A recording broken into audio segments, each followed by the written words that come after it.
there's something really exciting that we have been working on, and I just want to share with you. And it's all based on one undisputed research in education, which is that if you give a student a one-on-one teacher, they perform 98% better than the students in a traditional classroom. The problem was that up until now, that was not possible. It was just not possible to scale. And obviously, today we have AI and that is possible to scale. But the way I see us and many other educators using AI is wrong. I mean, some outright ban it, and a lot of us just upload parts or entire curriculums into a GPT. We create custom GPT and we call it a tutor.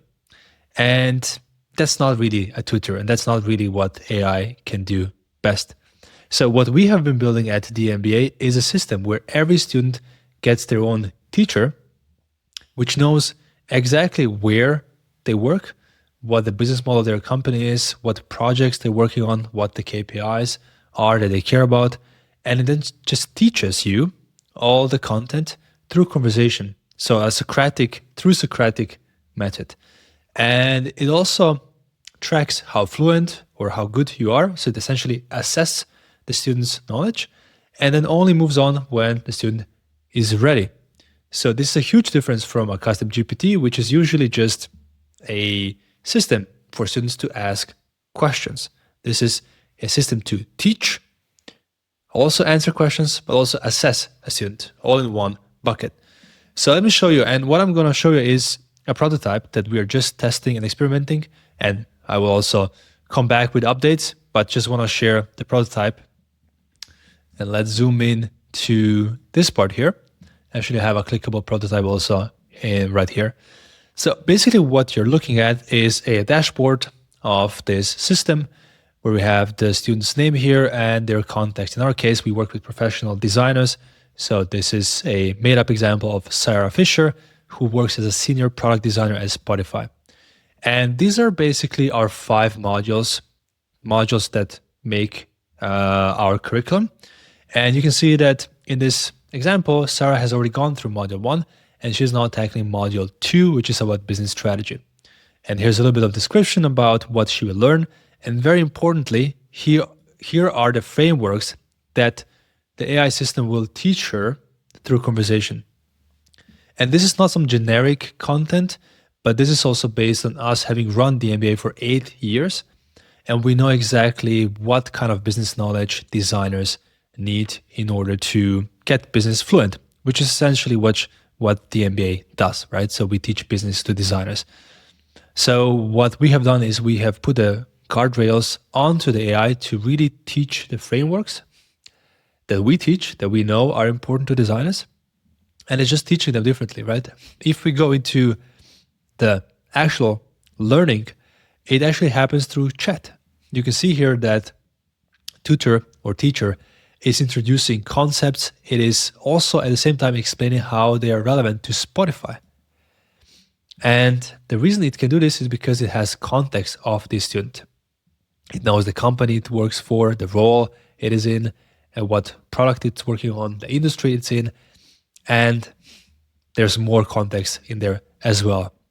So this is a example of how this looks like. And you can see also on top here that AI is constantly, through conversation, assessing the fluency of the student with these topics.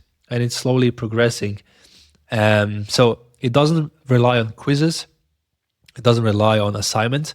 It just relies on back and forth in a chat conversation. So again, it is a true Socratic method, the way that wealthy Greek individuals would have their kids being tutored by Greek philosophers. So that's kind of the vision. Let me show you how actually I have built this. So I think one mistake a lot of educators who are AI fluent and want to use AI in their education do is they build custom GPTs. So let's actually maybe start here. So the problem with custom GPTs is the way they're used is you upload maybe your full curriculum, all the context, maybe that's, 100 pages of text, And the assumption is there, hey, I'm just going to give it all the knowledge it needs to actually be able to answer the questions. And the more context, the better. And then students ask questions and they get answers. And this does work pretty well. The problem is there's something called context rot, one of the biggest problems with AIs currently, but it all might be a long-term problem as well.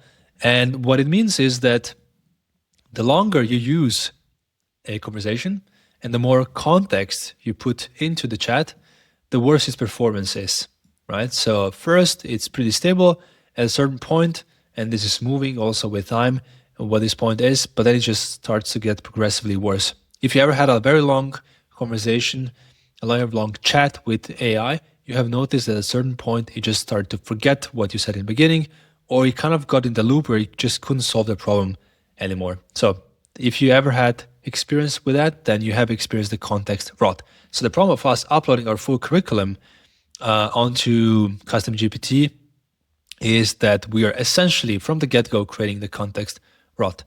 The second problem is that you don't have any analytics. You don't know if your students are using it, when they're using it, if how they're using it, any of those things. So the third one is that we don't control the model. We don't know basically which of the LLM or AI models this is using.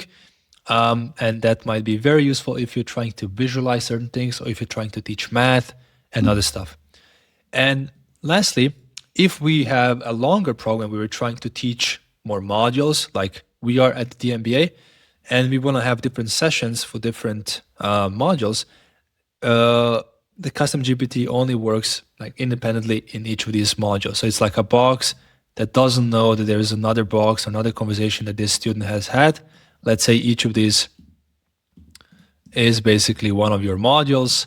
So this is number 1, this is number 2, number 3, number 4.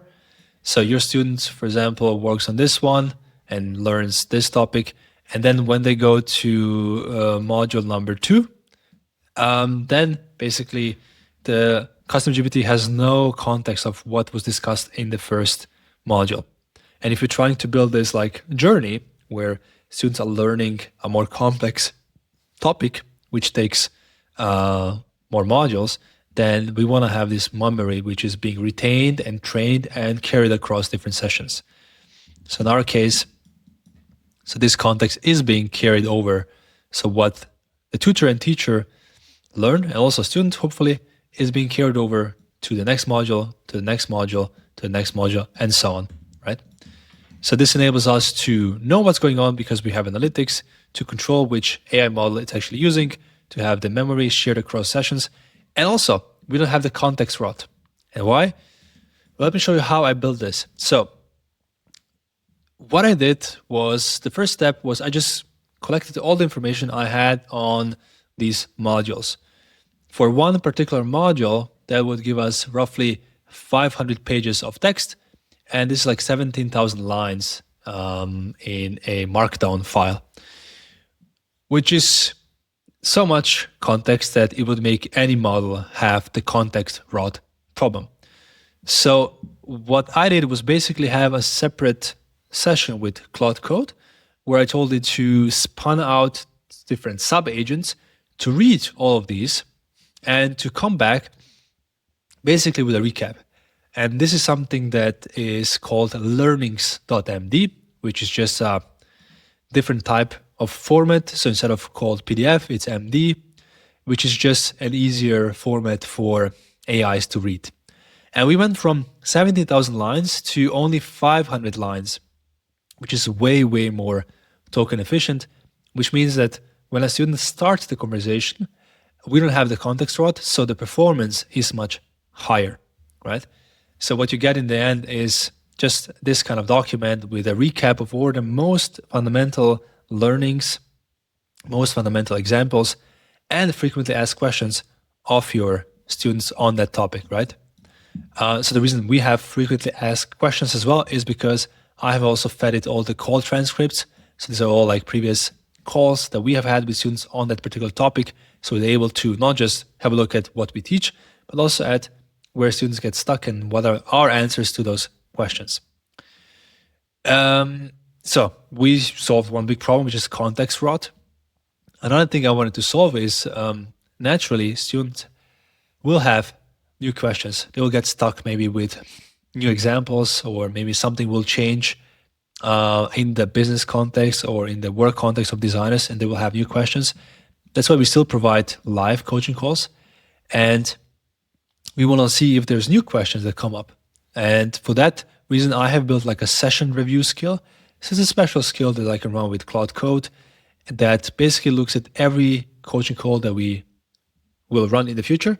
It just looks at the transcript, compares it with learnings, and if there's any new learnings, any new important fundamental principles, examples, or important questions that were asked, it just enriches these learnings MD. So this way we're also making it dynamic, and we are learning together with students about how maybe this field is evolving. So what I think this leads us to is a really fascinating and exciting future, where the future of education, online and offline, could look completely different. And this is just an example of how I see this maybe evolving for us at the DNBA. There's probably going to be different models as well. But what we will be testing out is some combination of this dashboard, which is let's call it like a teacher mode, right? So this is where we kind of consume knowledge.